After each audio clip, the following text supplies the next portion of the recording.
Espace commun dominé par la réunion des ministres de la Confédération des États du Sahel. Il en ressort de bonnes nouvelles. Tenez par exemple, nous aurons bientôt une banque confédérale pour l'investissement ou encore une centrale d'achat. Les ministres des trois pays ont en effet statué sur l'opérationnalisation d'actions prioritaires dans l'espace AES. Plus de précisions avec Youssouf Diakité.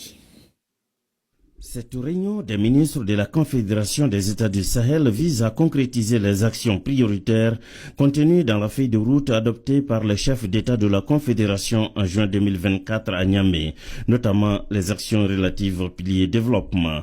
Aujourd'hui, à partir de tout ce que les experts ont pu faire comme travail, nous allons pouvoir examiner des documents portant sur la création de la banque d'investissement de l'AES, documents portant également sur la mise en œuvre des projets intégrateurs de l'AES, documents portant aussi sur le développement rural, mais aussi sur la libre circulation des personnes et des biens.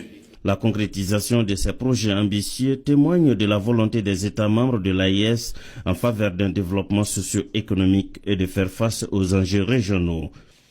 Des projets qui s'inscrivent en droite ligne de cette volonté de nos plus hautes autorités.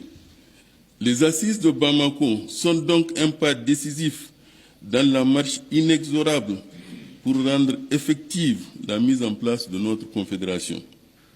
Parmi les projets prioritaires abordés, on note la création d'une institution financière qui réponde aux aspirations des peuples de l'AES pour soutenir le développement économique et les infrastructures des pays membres. Nous devrions, au terme de notre session, atteindre les objectifs spécifiques ci-après.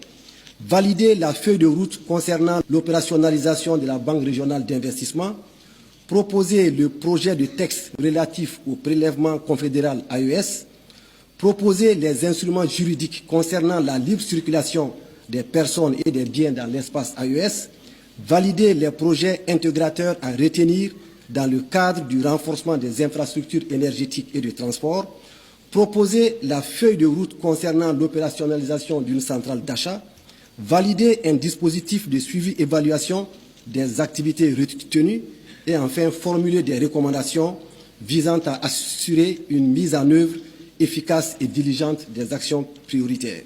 À la fin des travaux, les trois ministres maliens, nigériens et burkinabés ont apposé leur signature en guise de validation du communiqué final contenant les actions prioritaires retenues. On peut donc noter que la rencontre de Bamako a comblé les attentes. L'actualité dans